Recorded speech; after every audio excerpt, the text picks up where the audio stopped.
Ministério da Saúde diverte. Ao persistirem as brisas, o médico deverá ser afastado.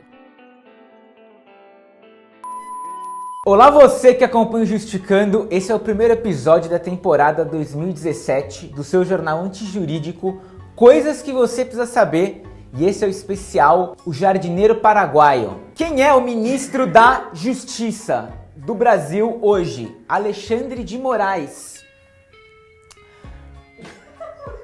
Ele tá lá no Paraguai cortando pés de maconha com facão de preto no sol.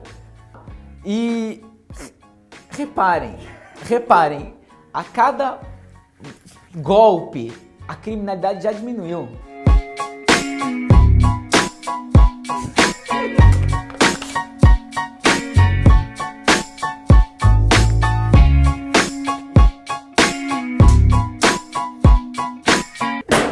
A pergunta que isso suscita é: será que esse cara não tem absolutamente mais nada para fazer? Tipo, ser ministro, por exemplo. Enquanto os United States of America e a Europa seguem embolando leis que descriminalizam a maconha, Alejandro de Moraes prometeu que quer erradicar a planta não só do Brasil, mas da América Latina. Ele disse que ele quer erradicar a maconha da América Latina. Esse é o plano dele. E isso é ele colocando o plano dele em prática. Agora eu vou falar do Plano Nacional de Segurança dele, que é uma coisa cretina. O Plano de Segurança Nacional dele é um PowerPoint tosco. O Plano de Segurança do Brasil é um PowerPoint de 60 páginas. Eu não acreditei quando eu vi que era isso. Então eu resolvi ligar na assessoria de comunicação do Ministério da Justiça para perguntar: o Plano de Segurança Nacional do Brasil é um PowerPoint de 60 páginas, slides, e a gente documentou esse momento porque a gente achou que vocês não iam acreditar. Eu entendo o cara apresentar para a mídia o Plano Nacional de Segurança em PowerPoint, que é só uma apresentação, mas a gente fica imaginando que por trás dos slides deve existir pesquisas, relatórios, documentos, qualquer coisa, mas não, são só 60 slides. Se liga nos slides do nosso Plano Nacional de Segurança. Tá aqui a capa bonitinha, com o logo ali. Homicídios dolosos, feminicídios e violência contra a mulher. Prevenção, operação investigação, inteligência, integração, Ministério Público e Judiciário. O que será que isso significa, né? Vamos buscar explicações. Aí é a mesma coisa, só que outros gráficos: prevenção, capacitação, aproximação, polícia, sociedade, inserção e proteção social, medidas.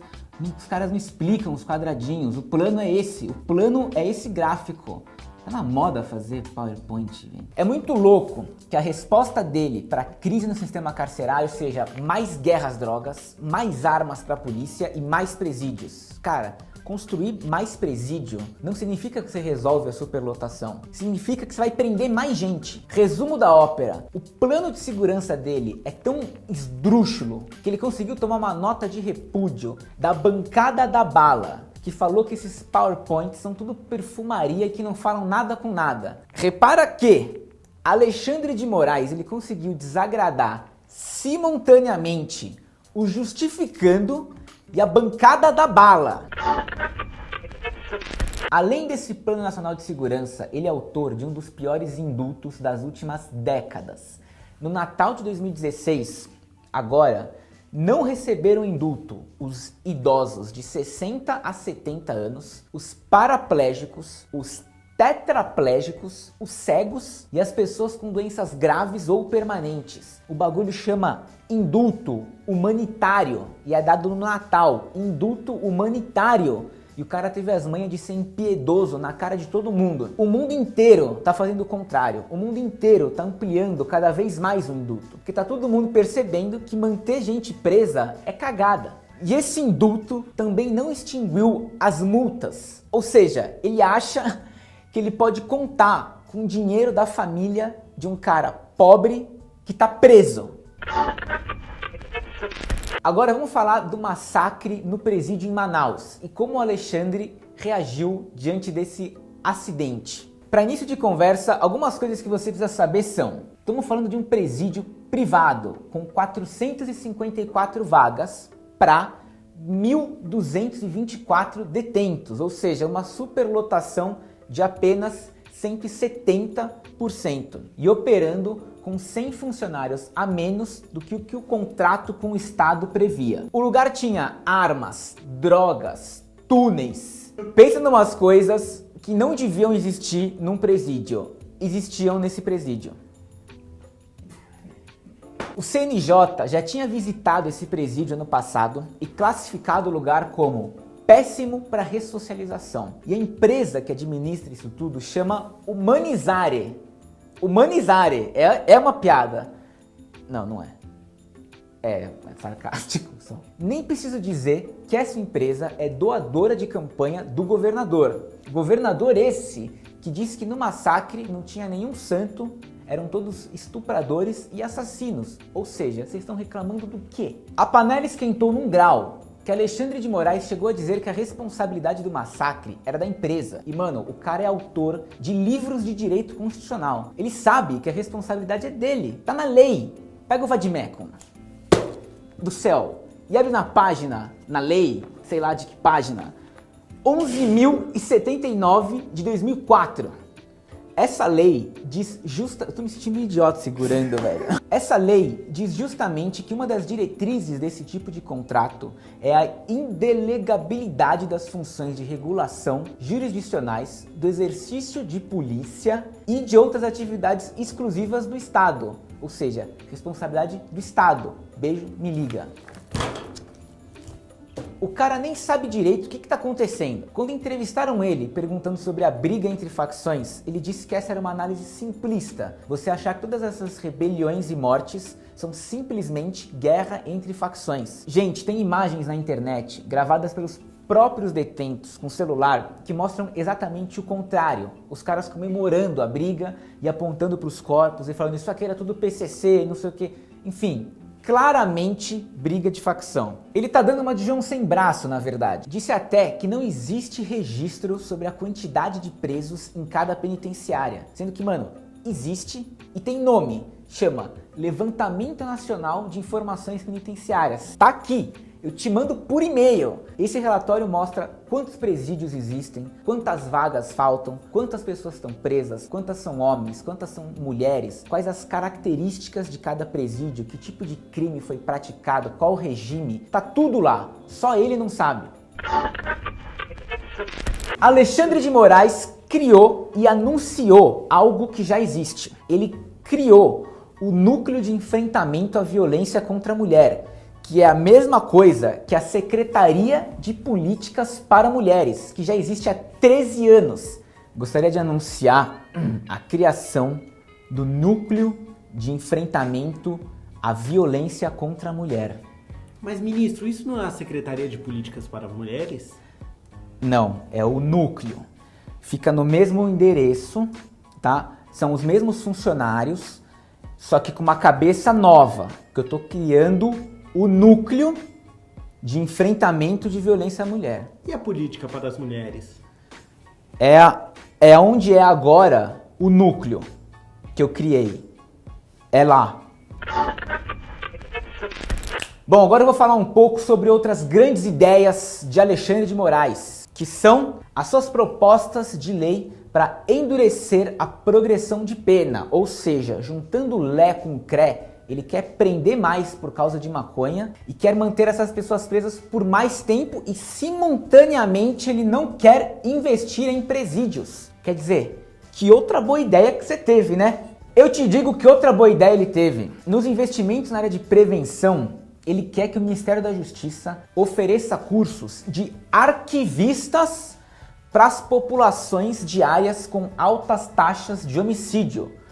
Cursos de arquivistas na era da internet. Eu tenho certeza que esses cursos de arquivista vão reduzir as taxas de homicídio. Mas e outros cursos técnicos? Qual a importância do arquivista? Eu acho que o arquivismo é uma arte que vem sendo ignorada. Mas por que arquivistas? Pelo amor de Deus, né? Isso é uma tendência mundial. Estão ligados que o STF reconheceu que o nosso sistema prisional é hoje um estado de coisas inconstitucional. Quando o STF declarou isso, eles decidiram que toda a grana do Fundo Penitenciário Nacional deveria ser usada para investir na melhoria dos presídios. O dinheiro é para isso e ponto final. Resolvam a fucking situação. Foi isso que o STF decidiu. Mas não!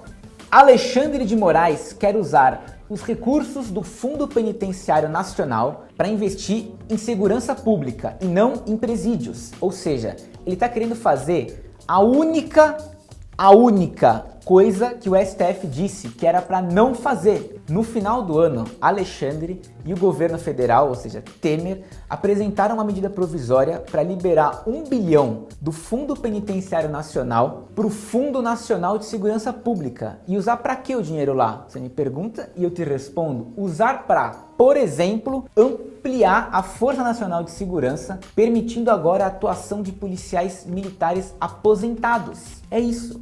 E o que isso tem a ver com resolver a crise no sistema penitenciário? Tem a ver que a Força Nacional é usada para ajudar a conter as rebeliões. Ou seja, a grande ideia de Alexandre é tentar resolver o problema na consequência e não na causa.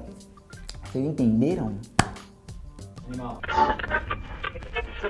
Depois do massacre em Manaus, rolou outro massacre em Roraima. Só que antes desse massacre acontecer, a governadora Sueli Campos, prevendo que a situação estava calamitosa, pediu ajuda com caráter de urgência para Alexandre de Moraes. Ela falou, meu, o negócio vai explodir aqui. Me manda arma, me manda polícia, me manda dinheiro, qualquer coisa, porque vai sair do controle. E sabe o que ele respondeu? Ele respondeu, aspas, reconheço a importância do seu pedido, mas infelizmente não posso atender. Bom, daí vocês já sabem, teve a rebelião e 30 presos foram mortos. Todo mundo foi questionar a governadora, por que isso aconteceu? E ela disse, gente, eu pedi ajuda para Alexandre e ele não fez nada, deu no que deu. Daí, todos os jornalistas foram questionar o Alexandre. E sabe o que ele respondeu? Ministro, você negou ajuda para a governadora Sueli Campos? Não neguei ajuda. Eu tenho um documento aqui dizendo que o senhor negou ajuda. Eu recebi esse documento, que é um pedido de ajuda, mas eu não neguei.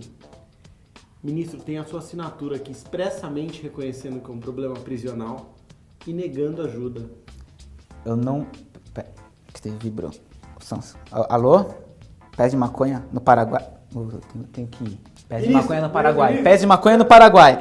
Depois dessas entrevistas, o jornal o Globo publicou o documento que mostrava que ela pediu ajuda e ele negou. Ou seja, o cara não só negou, como quando perguntaram a ele se ele negou, ele mentiu. Alejandro é muito louco. Para você sentir o naipe dele, ele defendeu que o Brasil precisa de menos pesquisas em segurança e mais armamentos. Quer dizer, para que usar a cabeça se eu posso usar um facão? Alexandre é figura carimbada. Ele já dava o que falar desde quando era secretário de segurança em São Paulo. Lembra quando, por exemplo, só um exemplo, que ele mudava as formas de divulgar as estatísticas de homicídios em São Paulo, para parecer que ele estava fazendo a diferença, quando na verdade ele estava picotando os dados, divulgava só os índices da capital e não falava da região metropolitana, não falava do interior. Ele claramente manipulava essas informações e não demorou muito para, na época, tudo isso ser revelado. Outra coisa incrivelmente tosca foi a operação Hashtag. Sob o comando de Alexandre, a polícia prendeu 14 pessoas suspeitas de terrorismo perto das Olimpíadas, vocês lembram? Eram uns caras meio jovens, uns grupos de WhatsApp, falando que iam explodir um estádio, que iam envenenar água. Enfim, a polícia não provou nada, não demonstrou nada, foi uma coisa completamente espetacularizada. Daí, na coletiva de imprensa, uma jornalista fez a pergunta que eu faria, que é tipo, o WhatsApp não é criptografado? Como que vocês acompanhavam essas conversas? Eis a resposta de Alexandre de Moraes. Recentemente a gente teve a polêmica do WhatsApp, né? E o senhor falou sobre como eles se comunicavam por WhatsApp e Telegram. Eu queria entender melhor como é que foi exatamente o monitoramento desses grupos via WhatsApp e Telegram, já que a princípio o WhatsApp não monitora, não... Pelo amor de Deus, né? Eu só quero saber se houve acesso. Ministro, bom dia. Pelo amor de Deus, digo eu, né? Vocês sabiam que um dos presos teve morte cerebral um dia depois de chegar no presídio porque foi espancado por outros detentos? Esse cara foi considerado suspeito de terrorismo. Ele se apresentou voluntariamente para a polícia e foi preso. Ele não chegou sequer a ser denunciado e morreu na cadeia. Foi uma morte sem pena, uma morte sem julgamento, uma morte sem porra de hashtag nenhuma. E um parabéns especial pro governo Dilma que aprovou esse lixo de lei antiterrorismo. Mas é óbvio que eu não vou terminar o programa com esse chá de climão, meu. Eu quero, antes de mais nada, agradecer o Diógenes, fã do Justificando, que veio da Paraíba para São Paulo para um congresso. Veio aqui no Justificando só para entregar esse presente pro Coisas. E agora sorteio de livros! E o primeiro livro que eu vou sortear é esse aqui, O Direito Penal da Guerra às Drogas, da editora De Plácido. O autor é o Luiz Carlos Valois. O cara é juiz lá em Manaus, foi ele que participou das negociações com os presos agora nessas rebeliões. O cara já veio no Justificando, já tirou foto com a gente, já foi entrevistado, foi capa do Facebook. A gente acha esse cara muito da hora. Pra galera do Face, quem quiser concorrer, só marcar 3 amigos que você acha que vão curtir muito o Justificando. E pra galera do Tutuba, esse livro é só pra galera do YouTube. Autoritarismo e Estado no Brasil, do autor Damian Guedes, é da editora Letramento, que é uma editora que é parceira nossa do Justificando. Para concorrer, basta comentar no YouTube um tema que você gostaria de ver aqui no Coisas que você precisa saber.